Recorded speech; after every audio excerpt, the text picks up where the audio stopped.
بسم اللہ الرحمن الرحیم قال اللہ تعالی فی کتابہ المجید ولا تحسبن الذین قتلوا فی سبیل اللہ امواتا بل احیاء عند ربہم یرزقون۔ جامع امام صادق علمدار روڈ کوئٹہ سے آپ کا میزبان اکبر حسین زاہدی اپنے انتہائی معزز اور محترم مہمانوں کے ساتھ حاضر خدمت ہے۔ عزیزان محترم، ناظرین کرام، ایک انتہائی اندوہناک اور لرزخیز واقعہ رونما ہوا مچھ میں، اور اس کے رد عمل میں کوئٹہ شہر میں سب سے پہلے دھرنا دیا گیا اور آہستہ آہستہ وہ دھرنا پورے ملک میں پھیل گیا۔ ظاہر ہے اس کے محرکات، اس کے اسباب کو جاننے کے لیے آج ہم نے یہاں پہ پروگرام منعقد کیا ہے، اور اس پروگرام کے اندر اس گفتگو میں میرے ساتھ شریک ہیں ہمارے کوئٹہ کے امام جمعہ اور رکن عالی شورا وحدت المسلمین علامہ سید ہاشم موسوی صاحب، اور ان کے ساتھ ہزارہ ایکشن کمیٹی کے چیئرمین محترم جناب لیاقت ہزارہ صاحب، پیپلز پارٹی کوئٹہ سٹی کے صدر ہمارے پاس تشریف لائے ہیں محترم جناب غلام حسین صاحب، اور ہمارے کوئٹہ شہر کی سماجی شخصیت جناب مصطفیٰ تیموری صاحب کو بھی ہم نے اس پروگرام میں دعوت دی ہے، وہ بھی ہمارے ساتھ شریک کے گفتگو رہیں گے۔ اور اس کے علاوہ سابق رکن پارلیمنٹ محترم جناب سید ناصر شاہ صاحب ہماری اس گفتگو میں شریک ہوں گے۔ ظاہر ہے جس جگہ پہ ہم اس وقت پروگرام کر رہے ہیں علمدار روڈ پہ جامع امام صادق کے اندر، جامع امام صادق سن 1978 میں قائم ہوا، اور پچھلے 42 سالوں سے یہ جامعہ بلوچستان کے اندر اپنی خدمات انجام دے رہا ہے۔ ہماری دعا ہے کہ پروردگار عالم جامعہ کو دن دوگنی رات چوگنی ترقی عنایت فرمائے، اور بہتر سے بہتر انداز میں خدمات بجا لانے کی توفیق عطا فرمائے۔ محترم ناظرین، ہمارے ساتھ جو مہمانان یہاں پر تشریف فرما ہیں، تو سب سے پہلے میں محترم جناب علامہ سید ہاشم موسوی صاحب کی خدمت میں یہ سوال رکھوں گا، چونکہ دھرنے کے ذمہ داران میں سے ایک اہم ذمہ دار سید ہاشم موسوی صاحب بھی تھے۔ تو آغا صاحب، پوری دنیا میں یہ خبر پھیلی چھپی، اور یہاں تک کہ اقوام متحدہ نے بھی اس واقعے کی مذمت کی۔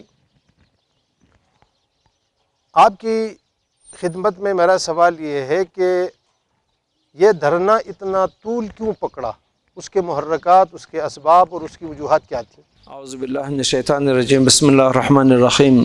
آپ کی خدمت میں اور دیکھنے اور سننے والے دوستوں اور مومنین کی خدمت میں سلام پیش کرتا ہوں۔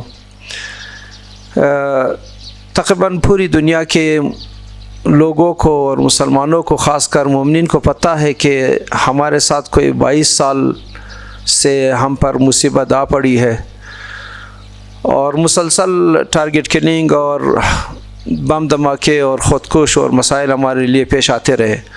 ہم ماضی میں بھی دھرنے دیتے رہے، بلکہ اگر یہ کہا جائے کہ پاکستان میں دھرنوں کے اس تاریخ کے ابتدا کو ہم نے شروع کیا تو یہ شاید گزافہ نہ ہو۔ لیکن جب مذاکرات کی بات آتی تھی تو حکمران آتے تھے اور زیر سے قاطع بہت ہی مضبوط باتوں کے ذات خدا اور رسول کا نام لے کر وعدے کرتے تھے، یقین دہانیاں کرتے تھے، چلے جاتے تھے، سوائے 2013 میں رئیسانی حکومت کے خاتمے کے علاوہ، اور ایک چند کمپنسیشن کے حوالے سے ایک معمولی وعدے ان کے پورے ہوئے ہیں۔ اس کو ہم یوں نہیں کہہ سکتے کہ نہیں پورے ہوئے، لیکن آپ یہ کہیں کہ 95% سے زائد جو وعدے تھے حکومت کے، وہ درے کے درے رہ گئے۔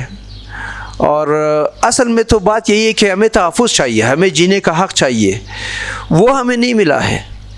لہٰذا جو بھی آتے تھے دھرنے میں، یقین دہانیوں کے وہی جو پرانے ہتھ کنڈے ہوتے تھے اسی کو استعمال کرتے تھے، یقین دہانیوں کی بات کرتے تھے، اللہ رسول کی بھی بات کرتے تھے، میں نے جناب شیخ رشید صاحب سے یہ کہا کہ 1-2 منٹ کے لیے آپ اپنے آپ کو ہماری جگہ پر رکھ دیں.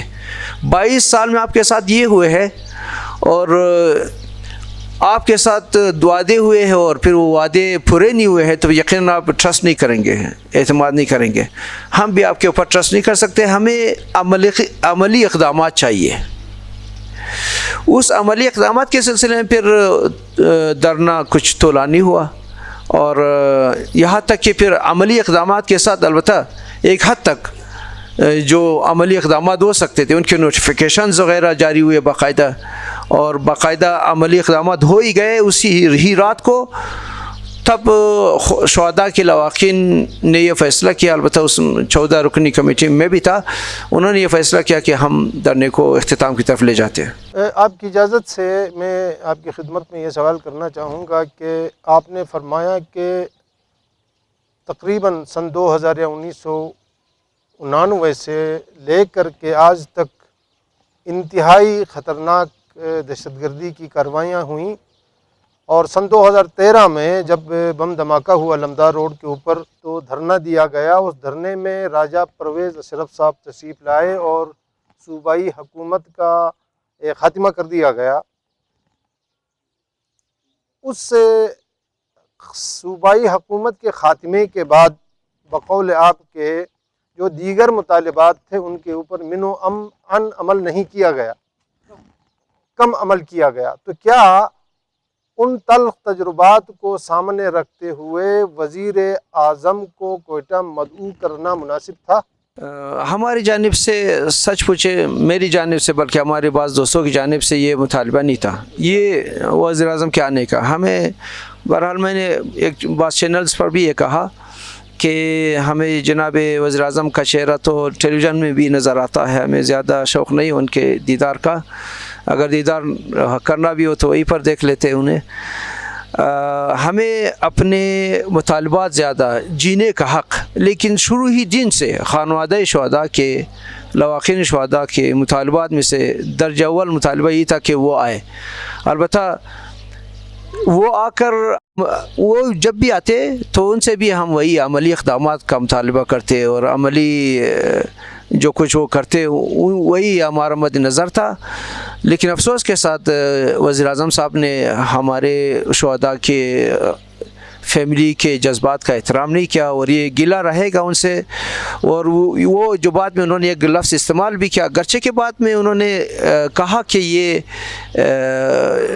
میں نے بلیک میلر دوسروں کو مخاطب کر کے کہا ہے, لیکن ظاہر ہم علمی اصول میں پڑھتے, ظاہر حجت ہے, ظاہر مخاطب ہم ہی تھے اور سبھی لوگوں نے یہ سمجھا کہ ہم ہی مراد ہے. اس سلسلے میں بھی وزیر اعظم سے ہمارا اب تک بھی گلہ باقی ہے اور امید ہے کہ وہ اس کا جبران کریں گے. اور میں یقین سے کہہ سکتا ہوں کہ اس ایک جملے نے اسے اپنے بہت سارے ووٹوں سے بھی محروم کر دیا. آپ ماشاءاللہ 5 سال رکن پارلیمنٹ رہے اور ایک تاریخی کام آپ نے کیا کہ آپ نے اپنی پارلیمنٹ کے خلاف پارلیمنٹ کے دروازے پہ دھرنا دیے رکھا. سوال یہ ہے کہ جب پارلیمنٹ کے دروازے پہ آپ دھرنا دیتے ہیں آپ کی آواز پارلیمنٹ کے دروازے سے اندر تک نہیں جا پاتی, تو کیا پاکستان بھر میں جو ہم دھرنے دیتے رہے ہیں آپ کے خیال میں کیا وہ ہمارے جتنے بھی دھرنے تھے آپ کی نظر میں کیا کامیاب دھرنے تھے؟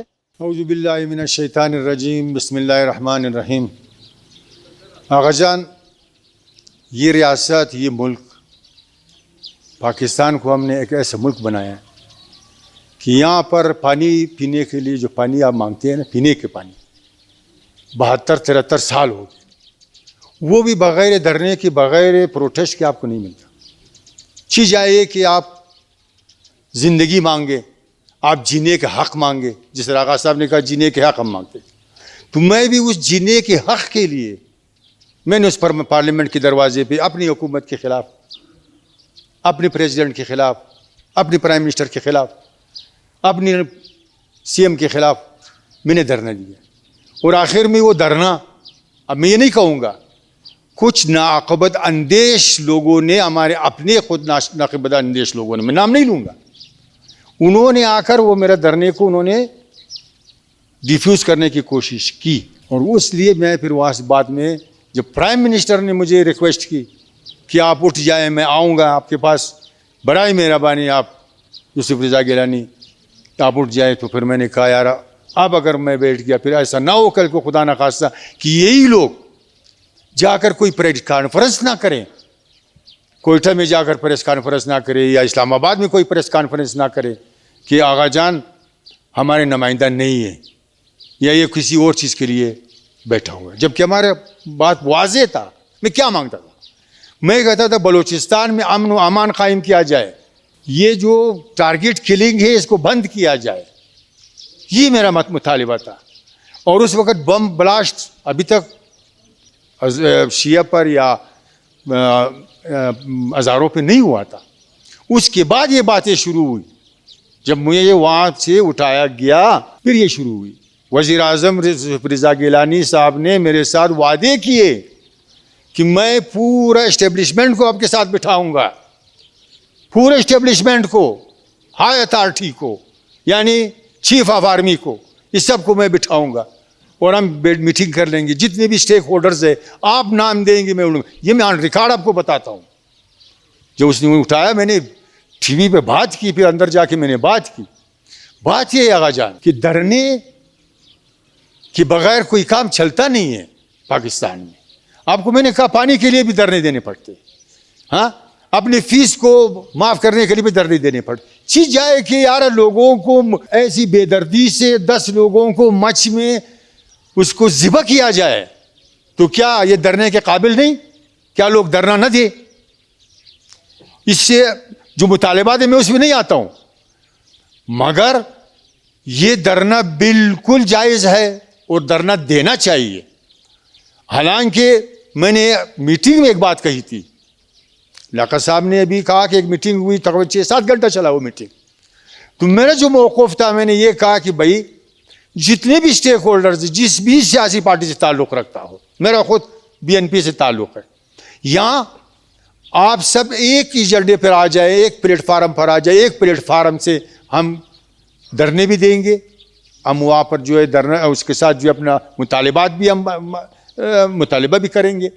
اور حتیٰ کہ میں نے مطالبہ بھی کہہ دیا اپنا کہ آپ نے مطالبہ کیا کر رہے ہیں. وہ آپ ایک چھوٹا سا شارٹ ویڈیو میں نے ریلیز کی, اس میں بھی میں نے یہ کہا, میں نے کہا دیکھیں ہمارے مطالبہ یہ نہیں کہ وزیر اعظم آئے, ہماری مطالبہ نہیں کہ صدر پاکستان آئے, ہمارے مطالبہ یہ ہے کہ بھئی ہماری بلوچستان میں قتل عام بند کیا جائے, چاہے کسی کی بھی ہو, پشتون کی ہے, بلوچ کی ہے, ہزارہ کی ہے, شیعہ کی ہے, سنی کی ہے, عیسائی کے, ہندو کی, جس کی بھی ہے, یہ بند کیا جائے.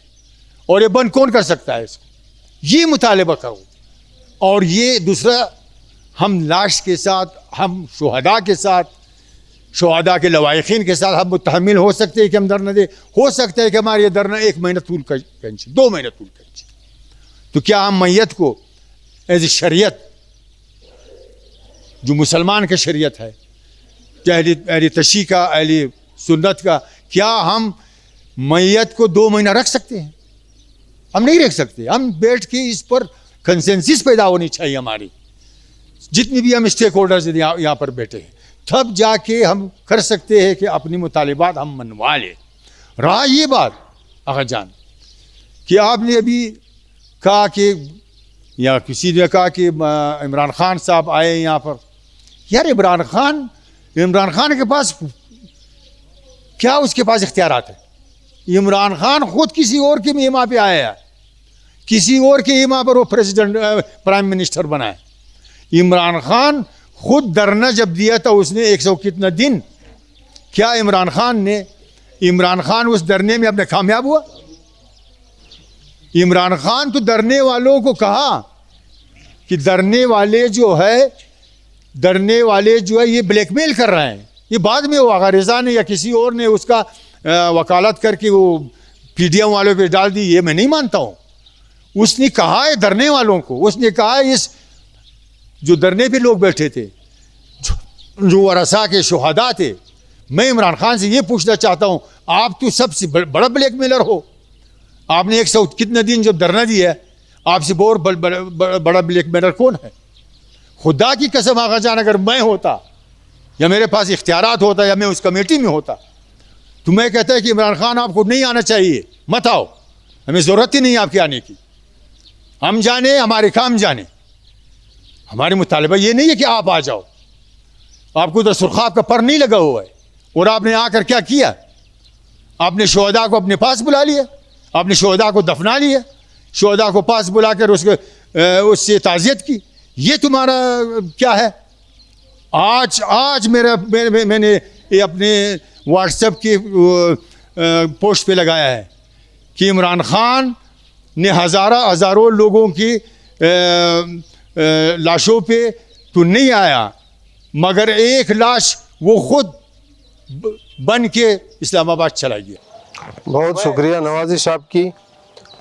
اگلا سوال میرا ہمارے معزز اور محترم علامہ سید ہاشم موسوی صاحب، ظاہر کوئٹہ کے امام جمعہ ہیں اور ایک متحرک مذہبی شخصیت ہیں، تو پچھلے 2 دہائیوں سے کوئٹہ بالخصوص اور بلوچستان بھر میں بم دھماکے، ٹارگٹ کلنگ کا ایک ماحول تھا، اور اللہ کے فضل و کرم سے وہ ماحول آہستہ آہستہ دم توڑتا گیا اور 2 سال ہم پرامن زندگی گزارنے میں کامیاب ہوئے۔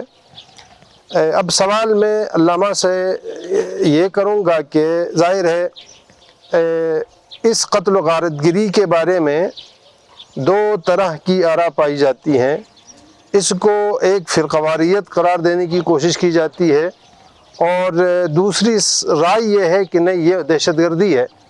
اب فرقواریت ہو یا دہشت گردی، آغا صاحب آپ کے پاس اس کے سدباب کے لیے کیا تجاویز ہیں؟ ذرا آپ اپنی تجاویز ہمیں عنایت فرمائیے۔ اعوذ باللہ من الشیطان الرجیم، بسم اللہ الرحمن الرحیم۔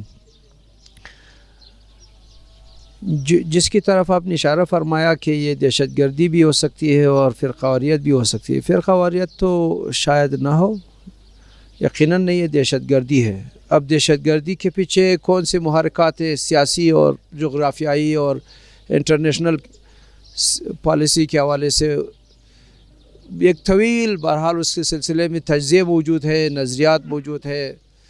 میرا نظریہ یہی ہے کہ شیطان پرست عناصر پوری دنیا میں دجال کے عالمی حکومت کے اجرا کے لیے، قیام کے لیے، نیو ورلڈ آرڈر کو نافذ کرنے کے لیے، جس میں تمام لوگ ایک ہی لباس پہنے، ایک ہی زبان بولے، ایک ہی انداز فکر ہو ان کا، تاکہ شیطان پرستوں کے لیے دجال کی حکومت مہیا ہو۔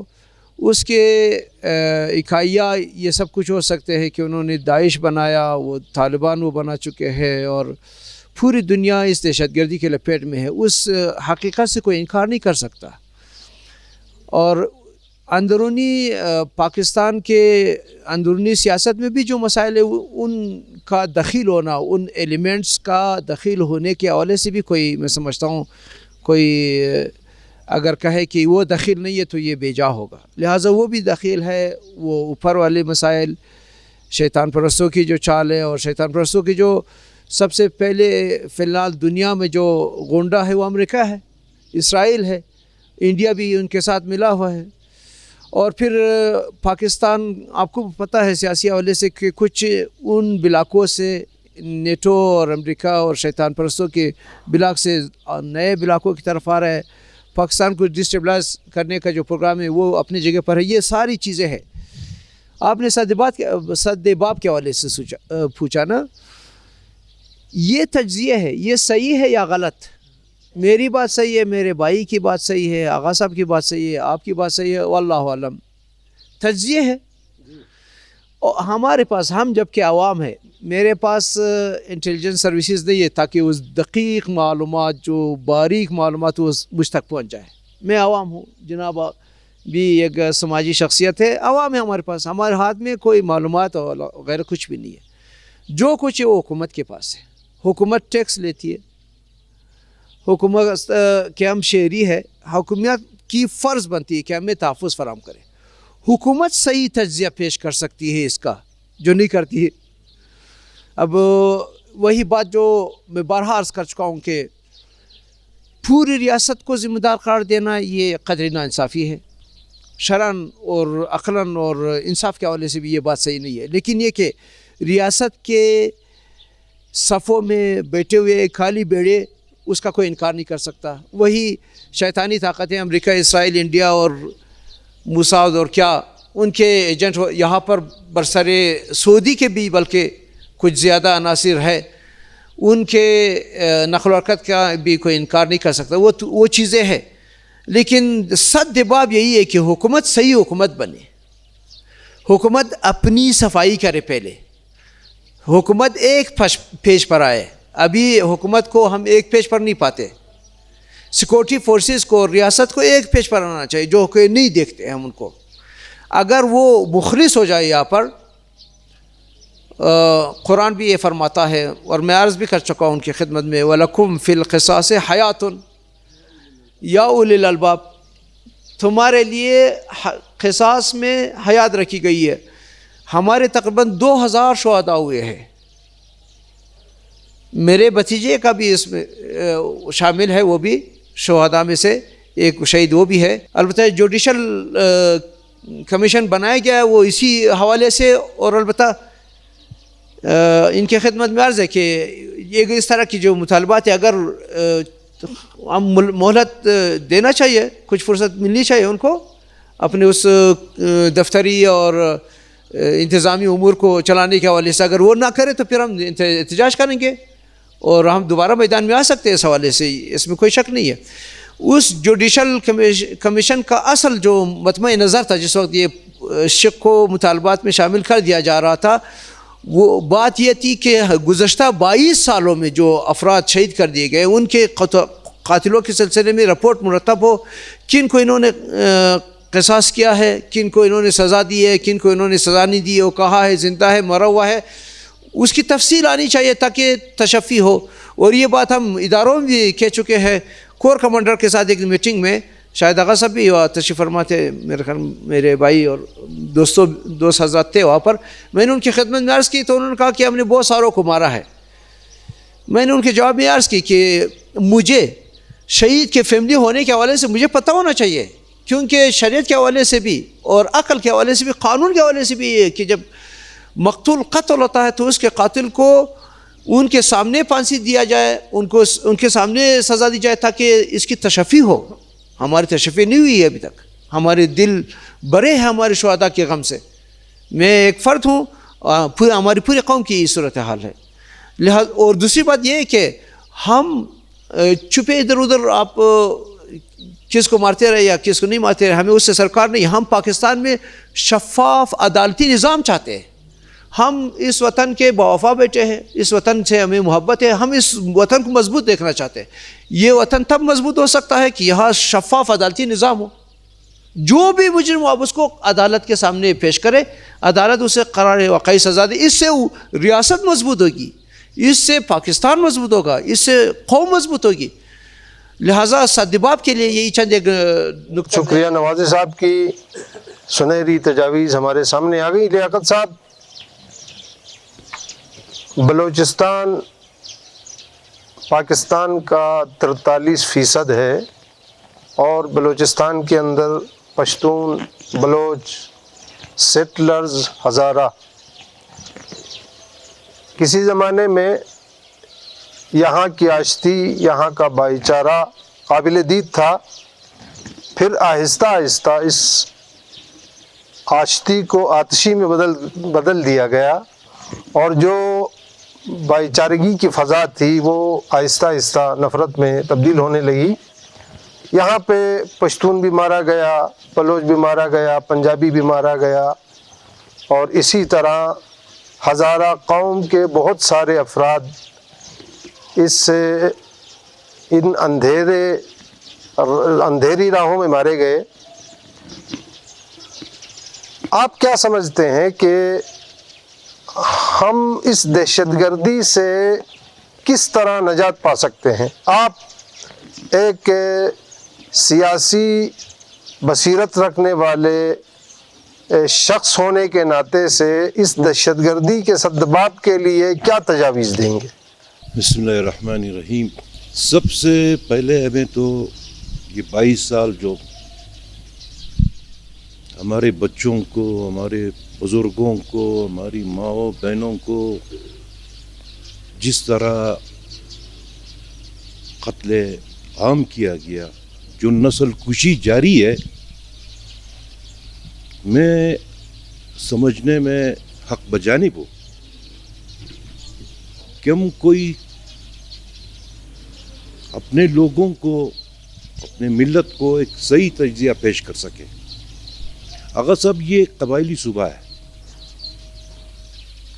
اگر بالفرض جہاں پہ ہمارے بچوں کو کی گردنیں کاٹی گئی، اگر یہاں سے کوئی اونٹ بھی گم ہو جائے، چاہے وہ اونٹ افغانستان چلا جائے یا وہ اونٹ ایران پہنچ جائے، اس کا مالک اس کے پاؤں کے نشان کو دیکھ کے افغانستان یا ایران سے اپنے اونٹ کو برآمد کرتا ہے۔ اس سرزمین کے باسی، یہ امن کے باسی ہے کہ یہاں پہ میں الفن کہتا ہوں، کوئی فرقہ واریت نہیں ہے۔ یہاں پہ یہاں کے لوگوں میں ابھی تک وہی پرانا ہمارا جو نسلوں سے چلا آ رہا ہے امن و آشتی ہے۔ یہ میں وضاحت کے ساتھ اور بار بار، جب تک ہم صحیح تعبیر نہیں کریں گے اس کو، ہم اپنی قوم کو اس مصیبت سے نہیں نکال سکتے۔ ہم اپنی قوم کو اندھیروں میں دھکیل رہے۔ مثال کے میں آپ کو بتاتا ہوں، پہلا جب واقعہ ہوا 99 میں، تو اس میں ہماری سوزوکی کیری پہ انہوں نے فائرنگ کی، اور امی سے ہم میٹنگ میں بیٹھے ہوئے تھے، ہمارے میں نے آغا ناصر شاہ صاحب اس میں اس کا گواہ بھی ہے۔ تو یہ ایک پہلا بڑا واقعہ تھا، ہم اس میں سوچ رہے تھے کہ کیا کیا جائے۔ تو پوری رات ہم بیٹھے، کیونکہ پہلا واقعہ تھا، نامعلوم تھا۔ اس میں ہمارے بداندیشوں نے جا کے بس والوں کے اوپر FIR کاٹی۔ اس کے کچھ عرصے کے بعد ایک دہشت گرد پکڑا گیا، عامر سعید گجر، جس کا FIR بھی میرے پاس موجود ہے، جس میں وہ تسلیم کر رہا ہے کہ میں نے مارا ہے اپنے ساتھیوں کے ساتھ۔ ہم نے شروع دین سے ہی غلط اس کی تعبیر کی، اس لیے ابھی تک یہ بھگتتے آ رہے ہیں۔ جب تک ہم اس کی صحیح تعبیر نہیں کریں گے، جب تک ہم عوام کو صحیح حقیقت کا نہیں بتائیں گے، یہ ہمارے ماؤں کے ساتھ، ہمارے بچوں کے ساتھ، ہمارے ساتھ یہ ہوتا رہے گا۔ تو جناب اس کے بعد اسی غلط تعبیر کے بنیاد پہ یہ واقعات کا تسلسل ہمارے ساتھ شروع ہوا۔ ہمیں بلاتے تھے وائسرائے صاحب میٹنگوں میں کہ ہم نے یہ کیا ہے، ہم نے وہ کیا ہے۔ مجھے تو تصویریں بھی دکھاتے تھے کہ 80 کو مارا ہے، 50 کو مارا ہے۔ تو مجھ سے کہتے تھے وائسرائے صاحب خدا کے لیے یہ ظلم و ستم کا بازار آپ بند کر دے۔ اگر یا قبائلی صوبے میں کسی کا مرغی بھی چوری ہوتا ہے، تمام قبائل کو اس کی اطلاع مل جاتی ہے۔ آپ نے 80 دہشت گرد مارے، ہمیں پتہ نہیں چلا۔ آپ نے 40 دہشت گرد مارے، ہمیں پتہ نہیں چلا۔ اب کافی ہو گیا ہے، پانی سر سے گزر چکا ہے۔ میں پوری دنیا کے مومنین کو ذمہ داری کے ساتھ الفن یہ بتانے میں حق بجانب ہوں، ریاستی اداروں کے ساتھ کافی نشستیں میں ہوئی، اس میں میرے خیال میں آپ حضرات بھی گواہ ہوں گے۔ 2013-14 میں نے اس کے سامنے اپنی جولی بھی پھیلائی کہ ہمیں مت مارو، بس کرو خدا را، ہمیں مت مارو۔ پھر ہمارے کچھ ساتھی جا کے اس کی غلط تعبیر کرتے تھے، غلط تشریح کرتے تھے۔ ابھی تک وہی سلسلہ چلا آ رہا ہے۔ تو خیر یہ پہلی آپ کی تجویز ہے کہ تعبیر ٹھیک ہونی چاہیے۔ دوسری آپ کیا تجویز دیں گے کہ ایک مہذب شہری ہونے کے ناطے سے، ایک سیاسی فہم و فراست رکھنے والے فرد ہونے کے ناطے سے آپ اس دہشت گردی کے سدباب کے لیے اپنا کیا کردار ادا کر سکتے ہیں؟ میں آرمی چیف جنرل باجوہ سے دوبارہ یہ اپیل کرتا ہوں کہ خدا کے لیے، جیسے ہمارے بزرگ ناصر شاہ صاحب نے اپنے انٹرویو میں کہا کہ خدا کے لیے بلوچستان میں یہ قتل و غارت گری کا سلسلہ بند کیا جائے. یہ بلوچ، پشتون، ہزارہ، کرسچن جو بھی یہاں کے باسی ہے، بس کرے اپنے اس وار پولیٹکس کو بند کیا جائے. جب تک یہ وار پولیٹکس بلوچستان سے بند نہیں ہوگا، یہ لاشیں گرتی رہے گی، مظلوموں کی گردنیں کاٹی جائے گی. میں سمجھتا ہوں کہ بلوچستان میں جو آزادی کی تحریک چل رہی ہے، ہمارے اکثر سینئر جو بلوچ قوم پرست رہنما ہے، انہوں نے بھی باجوہ صاحب سے اپیل کی ہے کہ مذاکرات کے محض پہ آئے. اب اس قتل و غارت گری کو بند ہونا چاہیے. بہت شکریہ، نوازش آپ کی. محترم غلام حسین صاحب، پاکستان پیپلز پارٹی کے آپ نائب صدر ہیں سٹی کے، ایک بہت بڑی جمہوری جماعت، بلکہ جس کی کوکھ سے جمہوریت نے جنم لیا. جس شہر کے اندر ہم آپ زندگی گزار رہے ہیں اس کا نام کوئٹہ ہے، اور کوئٹے کی امن و آشتی کی جو فضا تھی اس کی پہلے مثال دی جاتی تھی. تو ظاہر آپ کی پارٹی کے اندر سنی بھی ہے، شیعہ بھی ہے، بلوچ ہے، پشتون ہے، ہزارہ ہے، پنجابی ہے، سب ہیں. آپ کیا سمجھتے ہیں اس دہشت گردی کے سدباب کے لیے آپ کیا تجاویز دیں گے؟ آپ کا کیا خیال ہے؟ کس طریقے کا رول ہمیں اپنا رول ادا کرنا چاہیے دہشت گردی کے سدباب کے لیے؟ بسم اللہ الرحمن الرحیم. جیسا کہ آپ نے کہا کہ پاکستان پیپلز پارٹی ایک ملک گیر جماعت ہے، اس میں ہر طرح کی قوم، نسل، رنگ وغیرہ سب اس میں شامل ہے. ہماری پارٹی کی جدوجہد عوامی جدوجہد ہے. ہم عوام کے لیے جدوجہد ہی کرتے ہیں، ان کے حقوق کے لیے ہم لڑتے ہیں.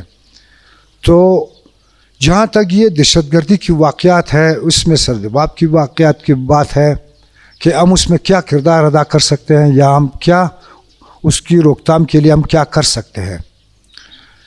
تو آج کل پی ڈی ایم کا شور شرابہ جاری ہے، ہر کوئی اپنی بولی وہاں پر بولتا ہے. تو اسی طرح کی کوئی پلیٹ فارم اگر بلوچستان کے اندر تمام قبائل کی، تمام پارٹیوں کی، اگر ہم ایک ایسی کوآرڈینیشن بنائیں کہ جس میں ہم یہ بات کر سکیں کہ بھائی ہمیں کون مار رہا ہے. بلوچ بھی مارا جاتا ہے، پنجابی بھی مارا جاتا ہے، پشتون بھی مارا جاتا ہے، عیسائی بھی مارا جاتا ہے، ہزارہ بھی مارا جاتا ہے. ہم تو اپنے آپ کو ایک وہ معذرت کے ساتھ ہم اپنے آپ کو دمبے تصور کرتے ہیں. کب ہماری باری آئے ہمیں پنجرے سے نکالے، ہمیں حلال کر کے ذبح کر کے قصاب کے حوالے کر دیں. ہم تو اپنے آپ کو جانور سمجھ رہے ہیں، ہماری ذہنوں پر یہ بٹھایا گیا ہے. تو اگر ہم ساری پارٹیاں، ساری مذہبی جماعتیں اگر ہم اکٹھا ہو اس بارے میں اگر ہم گفتگو کر سکے تو میرے خیال میں انشاءاللہ اسٹیبلشمنٹ کو تو چھوڑ دے، وہ تو اسٹیبلشمنٹ وہ تو بادشاہ بنا ہوا ہے. میں نے اپنے تقریر میں بھی کہا کہ آخر آرمی چیف کیوں بے بس ہے اس کے سامنے؟ یہ دہشت گرد ہے کون؟ تو اس کو ہمارا باغا صاحب نے بھی کہا کہ ہمارے پاس اتنی وسائل نہیں ہے کہ ہم دہشت گردوں کو ڈھونڈیں. تو دہشت گردوں کو ڈھونڈنا حکومت کا کام ہے. اگر حکومت ہی دہشت گردی ہمار سے اپنے لوگوں سے کراتے ہیں تو پھر اللہ ہی حافظ. تو کہنے کا مقصد میرا تو صرف یہ ہے کہ اگر ہم کوآرڈینیشن بنائیں سارے مذہبی جماعتوں کے، سارے قبائل کے، پارٹیوں کی، تو انشاءاللہ کوئی راستہ بھی نکل سکتا ہے سوائے اسٹیبلشمنٹ کے، کہ وہ نہیں چاہے گا کہ ہم اکٹھے ہوں. بہت شکریہ، بہت نوازش آپ کی رائے ہمارے پاس آ گئی۔ تیموری صاحب، ہزارہ ٹاؤن جس کے اطراف میں بلوچوں کی آبادی ہے، پشتونوں کی آبادی ہے، جب بھی اس طرح کے سانحات رونما ہوتے ہیں تو پشتون ہو یا بلوچ سب ہمارے ساتھ اظہار ہمدردی کرتے ہیں، اور شہر کی فضا اسی وجہ سے خراب نہیں ہوتی چونکہ ان واقعات کی سبھی مذمت کرتے ہیں، اور یہاں تک کہ وہ ہمارے ساتھ آ کر دلجوئی بھی کرتے ہیں۔ کیا آپ کی نظر میں کم از کم جہاں ہم رہتے ہیں وہاں کے جو ہمارے بلوچ بھائی ہیں، ہمارے پشتون بھائی ہیں، آج تک آپ نے ان کے ساتھ مل بیٹھ کے دہشت گردی کے سدباب کے لیے کوئی عملی اقدامات کیے؟ آغا صاحب، ایک تو آپ نے کہا کہ شہر میں جہاں ہم رہ رہے ہیں لوگوں میں نفرت پھیلائی جا رہے ہیں۔ میں آپ کو بتاتا چلو کہ جس شہر میں ہم رہ رہے ہیں لوگوں میں نفرت نہیں ہے۔ میں ایک مثال آپ کو دے رہا ہوں۔ اسی سانحے میں مچ کے سانحے کے بعد ایک دن ہمارے مرکزی انجمن تاجران بلوچستان نے پورے شہر کا شٹر ڈاؤن کھال دی، اور بہت کامیاب ہڑتال بھی انہوں نے کروا کے ہمیں دکھایا اور اظہار ہمدردی کیا۔ باقی آپ کو معلوم ہے جتنے بھی سانحات ہوتے ہیں وہ ہمارے پاس فاتحے کے لیے بھی آتے ہیں۔ عوام میں کوئی نفرت نہیں ہے، اور نہ عوام ایک دوسرے کے ساتھ دستگریباں ہیں۔ باقی رہا آپ کے سوال کا کہ ہم کیا کردار ادا کر سکتے ہیں یا کیا تجاویز دے سکتے ہیں۔ تجاویز تو ہمارے پاس ظاہر ہے کہ ہر کسی کے پاس ان کے اپنے تجاویز ہوں گے، لیکن حکومت وقت ریاست نہ ہمارے تجویز پہ عمل کرتے ہیں اور نہ وہ ہم سے تجویز لیتے ہیں۔ ہمارے پاس واحد راستہ یہ ہے کہ ہمارے ساتھ جب ظلم ہوتے ہیں تو یہ ہمارا جمہوری حق ہوتا ہے کہ ہم کوئی دھرنا دیں یا احتجاج کریں، کیونکہ ہم اس کے سوا ہمارے پاس تو کچھ اور نہیں ہوتا ہے کہ ہم اپنے مظلومیت کے آواز پورے دنیا میں پہنچا دیں۔ ہم تو ہتھیار نہیں اٹھا سکتے اور نہ اٹھانا چاہتے ہیں۔ باقی جو جمہوری طریقہ ہے ہم احتجاج ہی کر سکتے ہیں۔ اور رہا سوال یہ کہ ملوث کون ہے اس کے پیچھے، اس سے بھی ہمارا کوئی سروکار نہیں ہے، کیونکہ پچھلے کئی سالوں سے ہمیں لگا دیا کہ آپ کو لشکر جنگی قتل کرتے ہیں، پھر ابھی جو نیا لہر شروع ہے جیش اسلام درمیان میں آیا، پھر داعش آپ کو قتل کر رہا ہے، پھر اس میں بھی دو رائے کہتے ہیں نہیں وہ اصلی داعش نہیں ہے، نام استعمال کر رہے داعش کا۔ ہمیں اس سے کیا سروکار؟ عوام کے جان و مال کا تحفظ، عوام کو تحفظ دینا یہ ریاست کا کام ہے، یہ حکومت کے کام ہے، وہ اپنا فرائض سر انجام دے۔ کیوں ہمیں اس کے پیچھے لگاتے ہیں کہ آپ کو کون مارتے ہے؟ فرقواریت ہے، آپ شیعہ ہے، آپ کو اس وجہ سے مارتے ہیں۔ پھر دوسرا کہتے ہیں نہیں آپ ہزارہ ہے، آپ کے شکل جو ہے باقی لوگوں سے مختلف ہے، پہچاننے میں آپ کو آسانی، بھائی پہچاننے میں آسانی ہے کیا؟ ان کو کیا ضرورت ہے کہ ہمیں قتل کریں؟ ہم اس کے پیچھے نہیں جائیں گے۔ اس میں تو پھر سب کا ویوز جو ہے مختلف ہے، ہر کسی کا ویوز مختلف ہے، اس میں بات آتے ہیں آپ پہ بھی آتے ہیں، لیکن خدا را ہم ایک ہی التجا کرتے ہیں کہ ہمیں تحفظ دے، ہمیں جینے کا حق دے۔ ہمیں کوئی اس سے سروکار نہیں، اور نہ آپ بیٹھے ہیں ہمارے ساتھ کہ آپ ہمیں تجویز دیں، نہ آپ ہمارے تجویز پہ عمل کرتے ہیں۔ آپ کے پاس ادارے ہیں، آپ کے پاس ایجنسیز ہیں، آپ کے پاس ریسورسز ہے، سب کچھ ہے، آپ کچھ بھی کر سکتے ہیں۔ میں ایک مثال دے رہا ہوں آپ کو، کراچی میں پچھلے کئی سال سے بد امنی تھا، جب حکومت نے ان کے خلاف ایکشن لینا شروع کر دیا تو ہم سب کے سامنے ہے کہ 10 دن کے اندر وہاں پہ جو ایک مسلسل ٹارگیٹ کلنگ، بطہ خوری، جو منظم حکومت کے بقول کہ را اس میں ملوث ہے، انڈین اس میں ملوث ہے، انڈیا ملوث ہے، وہ سب نیٹ ورک جو ہے ان کا ختم ہوئے، اور کراچی میں الحمدللہ آج امن و امان ہے اور لوگ آزادانہ اپنا کاروبار کرتے ہیں۔ تو میرا بھی یہی گزارش ہے کہ آپ بجائے اس کا کہ ہمیں پیچھے، ایک وقت پہ میں نے چودھری نثار صاحب کو بھی یہ مثال میں نے دی، میں نے کہا حکومت اس وقت تک فکر مند ہوتے ہیں اگر کوئی بھی حادثہ یہاں پیش آتے ہیں ہزارہ ٹاؤن میں یا علمدار روڈ میں، تو اسی انتظار میں ہوتے ہیں کہ کون ذمہ داری قبول کرتے ہیں۔ جب بھی کوئی وہاں پہ ٹی وی پہ آتا ہے کہ لشکر جنگوی نے ذمہ داری قبول کر دے تو یہ مبرہ ہوتے ہیں، چلو ٹھیک ہے لشکر فائل کلوز، لشکر جنگوی نے قبول کر دیا، آگے کیا ہوا؟ کچھ بھی نہیں ہوا، بس لشکر جنگوی نے قبول کر دیا۔ ابھی ہمیں جو ہے نا وہ کہہ رہے کہ داعش نے قبول کر دیا. بھائی داعش نے اگر قبول کر دیا ہے تو اسی سرزمین پہ قتل ہوئے ہیں, داعش یہاں پہ موجود ہے, آپ نے داعش کے خلاف کیا ہے. دوسرا یہ ہے کہ مختلف جو ہمارے دہشت گرد تنظیمیں ہیں, جو مختلف بینڈ آرگنائزیشن ہیں, وہ نام بدل کے جو ہے نا اگر آپ ان کے خلاف پابندی لگاتے ہیں, وہ پھر اگلے دن جو ہے کوئی اور نام استعمال کر کے جو ہے سامنے آتے ہیں. آپ کہتے ہیں چلو ہم نے اس کو بین کر دیا لشکر جنگی کو, وہ پھر داعش کے پلیٹ فارم سے آتے ہیں, طالبان کے پلیٹ فارم سے آتے ہیں, جیش الاسلام کے اس سے آتے ہیں. تو اس سے کوئی سروکار نہیں. خدا را ہمیں تحفظ دے, جینے کا حق دے, یہ آپ کا کام ہے. اور ہم ایک آپ کے سامنے التجا ہی کر سکتے ہیں. بہت شکریہ نوازش آپ کی. آغا ناصر شاہ صاحب, بلوچستان ایک پھیلا ہوا صوبہ ہے. اسی صوبے میں کلبھوشن یادو پکڑا گیا. ظاہر ہے پاکستان کے جو دشمن ہیں, جو بدخواہ ہیں, وہ چاہتے نہیں ہیں کہ بلوچستان میں امن ہو جائے, سی پیک کامیاب ہو جائے, گوادر کپ کامیاب ہو جائے. تو ظاہر ہے ہم اس ریاست کے شہری ہیں, ہم اسی ریاست کے وفادار ہیں. یہ ریاست ظاہر ہے ہماری ماں ہی نہیں بلکہ ہماری ماؤں کی ماں ہے. تو بیرونی مداخلت سے چشم پوشی تو ہم کر نہیں سکتے. اب کیا سمجھتے ہیں کہ ان تمام تر مشکلات کے باوجود کہ بیرونی مداخلتیں بھی ہیں, اندرونی پیچیدگیاں اور مشکلات بھی ہیں, ان تمام مشکلات کو مد نظر رکھتے ہوئے بھی کیا آپ ایک سیاسی رہنما ہونے کے ناطے اس دہشت گردی کے سدباب کے لیے آپ کے پاس کیا تجاویز ہیں, اور آپ کی نظر میں سب سے بہتر اقدام کیا ہو سکتا ہے؟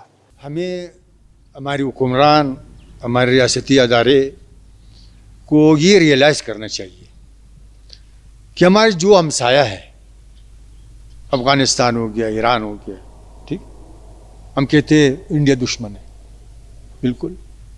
کلبھوشن یادو گرفتار ہوا ہے, بالکل صحیح. مگر ایک چیز میں ادھر عرض کرنا چاہوں گا, اور میں نے کہا بھی ہے کہ ہم نے کلبھوشن یادو کو یا انڈیا کو ہم نے کیوں مواقع فراہم کی کہ وہ افغانستان میں آ کر بیٹھ جائے؟ کیا ہم ایران کے ساتھ, ہم افغانستان کے ساتھ دوستی نہیں کر سکتے؟ کیا افغانستان اور ایران کیا اسلامی ملک نہیں ہے؟ دونوں اسلامی ملک ہیں. اور دوسری بات یہ ہے کہ ہم اپنی جب تک اپنی پالیسی, داخلہ اور خارجہ پالیسی میں ہم تبدیلی نہیں لائیں گے, کوئی بھی آپ کی یہ دہشت گردی ختم نہیں ہوگی. ہم یہ جو دہشت گردی ہے یہ کوئی فرقواریت نہیں ہے آقا جان. فرقواریت اگر خدا نخواستہ ہو تو پوری پاکستان میں شیعہ سنی فساد ہو. ادھر تو ہم اتحاد بین المسلمین کی بات کرتے ہیں, افغانستان ہو چاہے پاکستان چاہے ایران ہو, یہ اتحاد بین المسلمین کی بات کرتے ہیں. یہاں کی شیعہ اور اہل سنت حضرات اتحاد بین المسلمین کی بات کرتے ہیں. یہ جتنے بھی جو واقعات ہوئے ہم نے خود ہی ان کو مواقع فراہم کی کہ وہ آ کر وہاں پر افغانستان میں آئے. اپنی غلط پالیسی کی وجہ سے, اگر آپ کا پالیسی غلط ہو تو آپ نقصان کرے گی, اور اگر آپ کا پالیسی صحیح ہو تو آپ فائدہ کریں گے. تو اسی طرح مملکت جو ہے وہ بھی پالیسی ہے. میں نے خود پچھلی مرتبہ جب چیف آف آرمی آئے تھے, میں نے یہ سوال اسی کی, میں نے کہا کیا ہمارے داخلہ اور خارجہ پالیسی ہماری غلط نہیں تھی اس وقت 1978 میں؟ بولے بالکل ہم نے غلط پالیسی بنائی. دیکھو کتنے عرصے بعد آقا جان, خدا کی قسم کھا کر کہتا ہوں, ہم 40 سال کے بعد ہم ریئلائز کرتے ہیں ایک سچ کو. جب تک ہم سچ نہیں بولیں گے, جب ہم حقائق کو نہیں بولیں گے. اسی طرح آپ اسمبلی میں جا کر دیکھیں, اب اسمبلی میں KPK بنا یا نہیں بنا؟ بن گئی نا. کتنے سال بعد بنی ہے؟ 40 سال کے بعد. 40 سال کے بعد پھر پیپلز پارٹی کے پریزیڈنٹ نے یہ تجاویز دی اور اس کو نام چینج کے KPK رکھا. 40 سال کے بعد ہمیں یہ ریلائز کرتے ہیں کہ یار رشیا کے ساتھ ہمیں دوستی کرنی چاہیے. 40 سال کے بعد ہمیں یہ ریلائز ہم کرتے ہیں کہ یار ہمارے جو عالمی قوتیں ہیں, سب سے پہلے امریکہ اور اسرائیل اور برطانیہ ہمارے اندرونی معاملات میں مداخلت کرتے ہیں. یہ چاہتے ہیں کہ مسلمان یکجان نہ ہو. آقا جان خدا کی قسم کھا کر کہتا ہوں, یہ نہیں چاہتے کہ مسلمان یکجا ہو, کیونکہ مسلمان اگر یکجا ہو گئے تو بہت بڑی قوت ہے. مسلمان وسائل مسلمان کے پاس ہے, قدرتی وسائل مسلمان کے پاس ہے, دولت مسلمان کے پاس ہے. ان کے پاس کیا ہے؟ افرادی قوت مسلمان کے پاس ہے, ایمان مسلمان کے پاس ہے. ٹھیک ہے تم اسلحہ بناتے ہو, مگر اسلحہ چلانے والا مانگتا ہی نہیں مانگتا ہے. اسلحہ وہی اسلحہ مسلمان چلائے گا. بات یہ ہے آقا جان, جب تک آپ اپنے پالیسی کو چینج نہیں کریں گے, تو اپنی بیٹھو، اپنے عوام کے ساتھ بیٹھو، بلوچستان کی اسٹیک ہولڈر کے ساتھ بیٹھو، پاکستان کے اسٹیک ہولڈر کے ساتھ بیٹھو، علماء کے ساتھ بیٹھو، اہل سنت کی علماء کے ساتھ جماعتوں کو مدعو کرو کہ بھئی ہم کیسے پالیسی اختیار کریں جس سے دہشت گردی ختم ہو. اس سے پھر جب آپ پالیسی بنائیں گے تو دہشت گردی لازماً دہشت گرد کو مواقع نہیں ملے گا کہ وہ آپ کے سامنے آ کر ٹھہر سکے. ہم پالیسی پر بہت زور دیتا ہوں کہ ریوزٹ ہونی چاہیے ہماری پالیسی. جب تک ریوزٹ نہ ہو ہم کامیاب نہیں ہو سکتے. بہت شکریہ نوازش. محترم ناظرین، ہمارے شرکائے گفتگو کے آراء اور نظریات ان کے سنے آپ نے. ظاہر اس میں وہ حضرات بھی تھے جو دھرنے کو لیڈ کر رہے تھے، ان کے ویوز بھی آپ نے سنے، اور جو لوگ دھرنے کی حمایت تو کر رہے تھے لیکن دھرنے میں شریک نہیں تھے، ان کے ویوز بھی آپ نے سنے. سب کا جو متفقہ نقطۂ نظر ہے وہ یہ ہے کہ پاکستان کے اندر بقول سید ناصر شاہ کے پانی بھی بغیر احتجاج کے نہیں ملتا. یہ عادت خواہ میں پیدا نہیں ہوئی، عادت ڈالی گئی ہے، وہ بد انتظامی کی وجہ سے اور بیڈ گورننس کی وجہ سے. جب ہماری حکومتیں عوام کی فلاح و بہبود کے لیے ہوں گی، عوام کے فلاح و بہبود کے لیے اپنی صلاحیتوں کو خرچ کریں گی، جب وہ عملی طور پہ یہ ثابت کریں گی کہ یہ حکومتیں عوام کی پسند اور ناپسند کو دیکھ کر اپنی پالیسیاں بناتے ہیں، تو یقیناً یہ عوام کبھی بھی حکومت کے خلاف دھرنے نہیں دیں گے، یہ عوام روڈوں پہ نہیں نکلیں گے. لیکن جب 10 لاشیں ہوں، 100 لاشیں ہوں، 150 لاشیں روڈوں کے اوپر بیٹھ کے دھرنے دیے جاتے ہیں تو وہ دھرنے شوق سے نہیں دیے جاتے. -12-13 میں حاملہ خواتین، معصوم بچے سردی میں ٹھٹھرتے ہوئے روڈوں کے اوپر وزیر اعظم کی راہ تکتے ہیں، بطور سرپرست، بطور باپ کے ان کو بلاتے ہیں. تو یہ ایک نیک شگون ہونا چاہیے وزیر اعظم کے لیے. اس کے دل کے اندر یہ بات بیٹھ جانی چاہیے کہ شہداء کے وارث امریکہ کو نہیں بلا رہے ہیں، انڈیا کو نہیں بلا رہے ہیں، بلکہ مجھے بلا رہے ہیں جو میں ان کا منتخب وزیر اعظم ہوں، ان کے ووٹوں سے میں وزیر اعظم بنا ہوں. تو ہم وزیر اعظم کو بلا رہے تھے تو اپنا ہمدرد سمجھ کے. قاتل کو تو کوئی نہیں بلاتا، دشمن کو تو کوئی نہیں بلاتا، اپنے عدو اور قتل کرنے والے سے انسان نفرت کرتا ہے. وزیر اعظم صاحب، آپ سے ہمیں امیدیں تھیں، آپ سے ہمیں محبت تھی، ہمارے شہداء کے گھرانوں نے آپ کا چہرہ دیکھنا چاہا، اور آپ کو صرف ایک بات وہ ثابت کرنا چاہ رہے تھے کہ آج تک جتنے واقعات ہوئے ہمارے حکمران آ کے ان کی لاشوں کو اپنی آنکھوں سے نہیں دیکھا. ہماری کوشش یہ تھی کہ ان کے کٹے ہوئے گلے بس آپ ایک مرتبہ دیکھ لیں، چاہے آپ ہمارے مطالبات نہ بھی مانیں، کسی مطالبے کا ہم پورا ہونے کی امید بھی آپ رکھتے، شاید آپ سے مطالبہ نہ کرتے. ہم دکھانا چاہ رہے تھے کہ ہمارے غریب مزدوروں کے گلے کس بے دردی سے کاٹے گئے ہیں. ہماری دعا ہے کہ پروردگار عالم پاکستان کو محفوظ فرمائے، پاکستان کے دشمنوں کو ذلیل رسوا کر دے.